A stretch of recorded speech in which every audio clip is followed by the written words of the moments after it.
Hi అండి, అందరికీ నమస్కారం. నేను సంక్రాంతి కదా చిన్న పొట్టలు దులుపుకున్నానండి. అంటే పేపర్లు మార్చేసుకున్నానండి. పేపర్లు మార్చి ఆ డబ్బాలు అలా పెట్టేసుకున్నాను. ఇది సంవత్సరంకు 4-5 సార్లు చేస్తాను. ఇదేం పెద్దగా ఇదేం కాదండి. కానీ నేను ఏంటంటే కొంతమందికి ఉపయోగపడదని ఇలా చేస్తున్నాను. వాడిన డబ్బాలు, బాక్సులు, రిటర్న్ గిఫ్ట్స్ ఉంటాయి కదండి, అవి ఇలా బాక్సులో పెట్టేసుకొని పేపర్ పెట్టి టేప్ అంటించేస్తానండి. ఇలా 2-3 సంవత్సరాలకు ఒకసారి ఉంచుకుంటే ఇంకా బాగానే ఉంటాయండి. నీట్గా ఉంటుంది, అసలు అవసరం లేదు. అంటే ఎక్కువ బాక్సులు ఉండి ఎక్కువ ఐటమ్స్ సామాన్లు ఉండి ధూళి పట్టేస్తున్నాయి. రోడ్డు పక్క ఇల్లు ఓపెన్ సన్సైడ్లా ఉంటాయి కదండి, వాటికి అనుకుంటే వాళ్ళకి ఉపయోగపడదని నేను ఈ వీడియో చేస్తున్నాను. ఇలా టేప్ అంటించుకొని పెట్టేసుకోవడం వల్ల లోపలైతే అసలు ఏం పాడవదండి. నేను ఇలా పెట్టేసుకున్నాను. ప్రతి వస్తువు, పెద్ద వస్తువులు అయితే పెట్టుకోలేకపోయానండి, వాటికి సరిపోలేదు.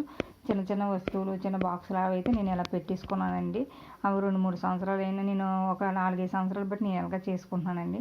2-3 సంవత్సరాలైనా అవి అస్సలు ధూళి పట్టవండి. నీట్గా అప్పుడు తోమిన బాక్సులలాగా ఉంటున్నాయి. నీట్గా చాలా